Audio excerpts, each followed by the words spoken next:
तरीका है। इन लोगों का कहना है कि उससे पहले लाश को हम दफन नहीं होने देंगे। आप मुआवजा अपनी जगह पे है। इन लोगों का जो 3 डिमांड है उसमें से एक ये है कि पहला प्रशासन पे कार्रवाई हो, यानी कि एफआईआर दर्ज हो, और उस दर्ज में मर्डर का केस लगे, चूंकि अदालत वो थाने में मौत हुई है तो मौत। उनका नाम है नसरुद्दीन, जो कल जो है बहाना से बुलाए थे तो अपने अब्बा जी को आइए ले जाइए, आधार कार्ड लेकर आइए, एक साथ में उनको बुढ़ा को लेके आइए। उन चारों का नाम बता दीजिए। इसमें एक मोहम्मद अलाउद्दीन शाह है, मोहम्मद हाशिम शाह है, मोहम्मद फारूक शाह है, मोहम्मद नसरुद्दीन शाह है, 4 हैं।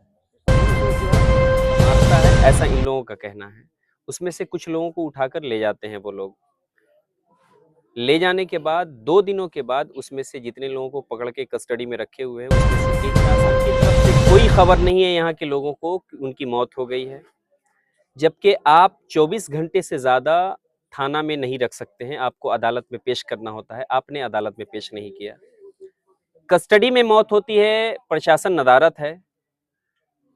ये सारे लोगों का कहना ये है, और हम भी चाह रहे हैं अपनी पार्टी की तरफ से भी और इन लोगों की तरफ से भी, कि उनको इंसाफ दिया जाए, क्योंकि इस मुल्क में कानून है, संविधान का राज है।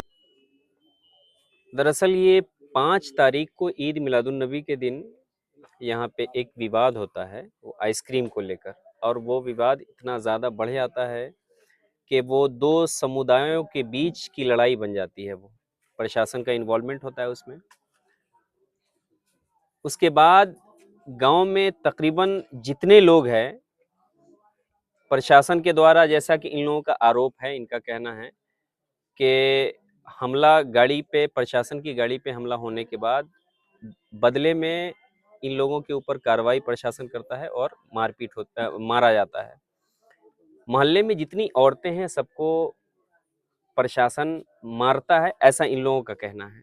उसमें से कुछ लोगों को उठाकर ले जाते हैं। वो लोग ले जाने के बाद 2 दिनों के बाद उसमें से जितने लोगों को पकड़ के कस्टडी में रखे हुए हैं उसमें से एक की मौत हो जाती है। आज मौत होने के बाद प्रशासन की तरफ से कोई खबर नहीं है यहाँ के लोगों को कि उनकी मौत हो गई है, जबकि आप 24 घंटे से ज़्यादा थाना में नहीं रख सकते हैं, आपको अदालत में पेश करना होता है। आपने अदालत में पेश नहीं किया, कस्टडी में मौत होती है, प्रशासन नदारत है।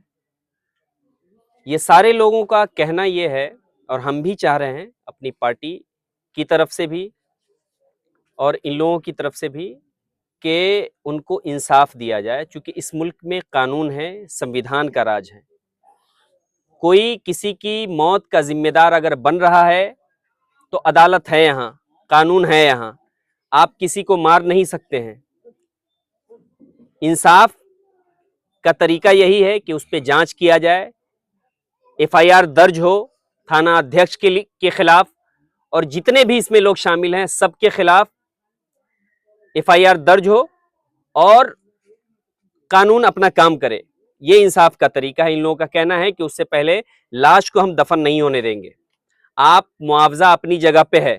इन लोगों का जो 3 डिमांड है उसमें से एक ये है कि पहला प्रशासन पे कार्रवाई हो, यानी कि एफआईआर दर्ज हो, और उस दर्ज में मर्डर का केस लगे, चूंकि अदालत वो थाने में मौत हुई है तो मौत की धारा उसमें लगे। दूसरा ये कि जितने लोग उनकी तरफ से, प्रशासन की तरफ से एफआईआर में नामजद हैं उन सबको बरी किया जाए, नाम हटाया जाए, केस खत्म किया जाए। और जो 4 लोग अभी तक गायब हैं, पुलिस बता नहीं रही है, प्रशासन बता नहीं रहा है कि वो है कहां अभी, उन 4 लोगों को गांव में लाया जाए। उसके बाद कम से कम 2 करोड़ का मुआवजा दिया जाए, क्योंकि उनके घर में शादी थी, अभी आज और कल शादी थी, वो शादी मातम में बदल गया। एक मानवता भी तो दिखाइए आप लोग, कि आप किसी की मौत का जिम्मेदार हैं और पूछ नहीं रहे हैं। आप वो आदमी जिसके घर में आज डोली उठना था, आज जनाजा उठ रहा है, आप किसी को मार के ये कहते हैं कि कार जल्दी से दफन करो। क्यों दफन करो? यहां कानून है कि नहीं, संविधान है कि नहीं? आप अपने हिसाब से कानून नहीं चला सकते हैं।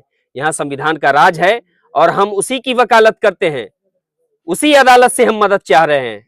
यही कानून हमारी मदद करेगा। उनके ऊपर एफआईआर दर्ज हो, जो थाना अध्यक्ष हैं, या जो जिम्मेदार लोग हैं उसमें मौत की धारा, मर्डर का केस लगाया जाए, सब लोगों को बरी किया जाए। इसके अलावा 4 लोग जो गायब हैं अभी उनको लाया जाए और 2 करोड़ का इनको मुआवजा दिया जाए।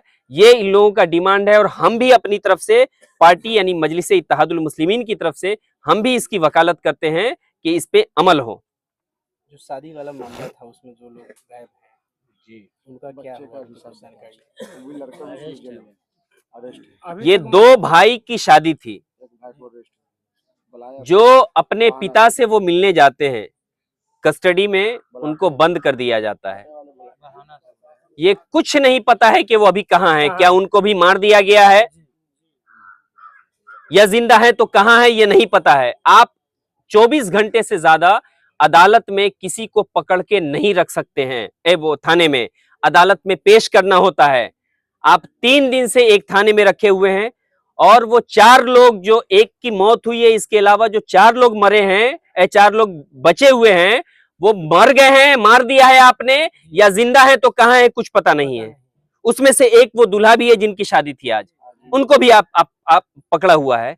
आप ये बताइए जिसके घर पे अभी भोज बन रहा है, हमारे समाज के रस्म के हिसाब से यहाँ पे भोज बनाया जाता है। आप देख सकते हैं कि यहाँ पे सारा बर्तन है, लोग हैं तैयार और उनके घर में लाश का इंतजार हो रहा है। अरे जो गलती थी, जो उन्होंने किया, अदालत है यहाँ सजा देने के लिए। आप मौत कैसे, उसको मार कैसे सकते हैं पुलिस कस्टडी में? आप थाने में कैसे सजा सुना सकते हैं? अदालत है उसके लिए, आप दीजिए सजा। अगर लोग गुनहगार हैं, मुजरिम हैं तो दीजिए ना, आप तो इसीलिए हैं, कानून है यहाँ। आप मार दीजिएगा किसी को, कैसे मार सकते हैं किसी को? ये अधिकार किसी को नहीं मिला है इस मुल्क में, इस देश में। संविधान का राज है, हम उसी की वकालत और पैरवी कर रहे हैं। आज भी हम उसी अदालत से इंसाफ चाह रहे हैं। ये सारे लोग जो भोज खाने के इंतजार में थे वो एक लाश के इंतजार में हैं कि वो लाश आए तो हम आगे उनके खिलाफ विरोध करें या दफन करें। आगे क्या होगा आपका प्रक्रिया अगर वो लोग नहीं मानते हैं? फिर से लगातार इन लोगों को, चूंकि कल रात भी ये लोग भयभीत थे कि थाना घुस करके फिर से परेशान कुछ नहीं है, उस लाश को ले जाके सारे लोग अभी थाने पे या यहाँ हम लोग विरोध करेंगे कि सबसे पहले थाना अध्यक्ष के खिलाफ FIR दर्ज किया जाए, उसके बाद 2 करोड़ का कंपनसेट दिया जाए। तीसरा डिमांड जो ये है कि जितने लोग FIR में नामजद हैं उस FIR को खत्म किया जाए, लोगों का नाम खत्म किया जाए, काट दिया जाए और 4 लोग जो गायब हैं उनको हाजिर किया जाए। बस ये 3 डिमांड है और कुछ नहीं चाह रहे हैं हम। 4 लोग कौन कौन है? उसमें जो है नाम बताइए। जिनका जो शादी होने वाला था उनका नाम है नसरुद्दीन। जो कल जो है बहाना से बुलाए थे तो अपने अब्बा जी को आइए ले जाइए, आधार कार्ड लेकर आइए, एक साथ में उनको भी बूढ़ा को लेके आइए। उन चारों का नाम बता दीजिए। इसमें एक मोहम्मद अलाउद्दीन शाह है, मोहम्मद हाशिम शाह है, मोहम्मद फारूक शाह है, मोहम्मद नसरुद्दीन शाह है। 4 हैं। इसमें से जो है पहला दिन जो है 3 आदमी को धरे थे जिनका जो का इंतकाल हो गया नसीर शाह का, और 2 को जो है कल बुलाया था, समझ रहे हैं, बहाना से कि आइए आधार कार्ड लेकर हम उनको जो है जिनका शादी है, जिनका जो इंतकाल हुआ है तो उनको हम छोड़ दें, उनको लड़का का शादी है। बहाना से बुलाकर दोनों को भी प्रशासन जो है रख लिया और दोनों को जो है कहाँ है नहीं है उसका अभी तक कुछ खबर नहीं ले रहा। आप लोगों की तरफ से कोई प्रक्रिया? हमारा प्रक्रिया यही है कि उनको चारों को जो अभी जो भी है जिनको धरे हैं उनको छोड़ दिया जाए और जो किया है सजा उस पर कुछ कार्रवाई किया जाए, मांग करें यही। इनका जो डिमांड है जो हो चुका है, मैं इसका जो इतना नाम है, इतना औरत देखिए सारा घर को वीरान कर दिया, जितना जो हो चुका है सब केस मुकदमा तो खत्म कर दिया जाए। आगे जो हम लोग का मांग है अभी से भी जो 4 को बाकी है, जो लड़का लोग जो है जो उसको बरामद किया जाए। हम लोग का ये मांग है। क्या नाम है? मेरा नाम मोहम्मद रिजवान है। जितना जल्द हो सके इसको करवा के अभी